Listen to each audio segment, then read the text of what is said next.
Hello my dear students, welcome back to my SST class. Today we will continue with the chapter 9 history, and that is traders, kings and pilgrims.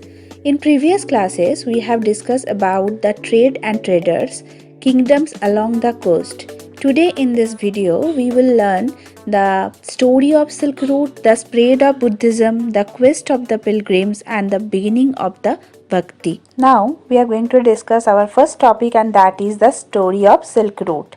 China invented the technology of making silk around 7,000 years ago. While the methods were kept a secret for many years, some people from China who went to distant lands carried silk with them. The paths they followed came to be known as the Silk Route. The knowledge of silk spread far and wide.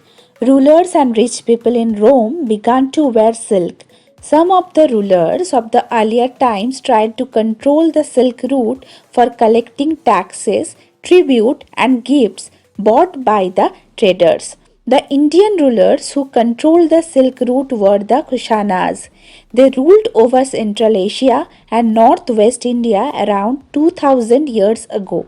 Their two major centers of power were Peshawar and Mathura. They also ruled Takshila. Our next topic is the spread of Buddhism. So the credit of the spread of Buddhism goes to Kanishka, a Kushana ruler. He was deeply influenced by Buddhism.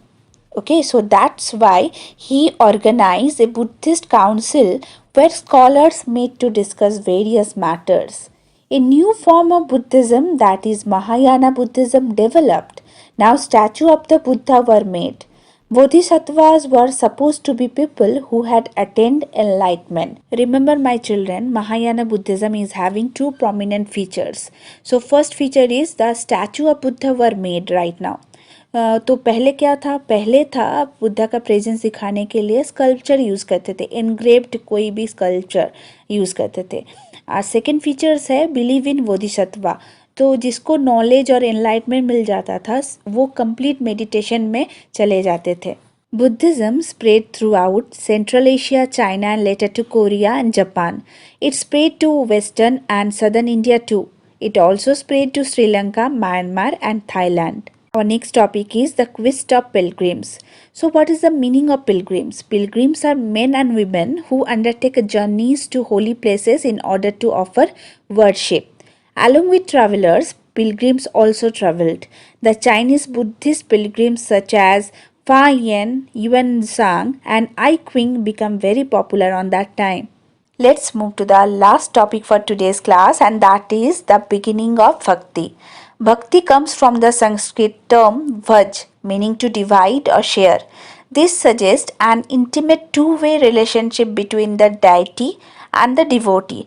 Deity means, you know what is the meaning of deity? Deity means the God image. Okay, आप भगवान की मूर्ति बोलते हो, like this. Okay, so Bhakti is directed towards Bhagavad, which is often translated as God, but also means one who possesses and shares Bhaga, literally God, fortune or bliss. The devotee known as the Bhakt or the Bhagavatta share his or her chosen deity's Bhag. The worship to Shiva, Vishnu and goddesses like Durga became very popular with Hinduism. These deities were worshipped through Bhakti, which means a person's devotion to his or her chosen deity. No one was barred from the following path of Bhakti. Those who followed the system of Bhakti emphasized the devotion and individual worship of a god or goddesses. So my dear children, that's the end of this chapter. We will meet in our next class with new topics. Till then, bye, take care and happy learning.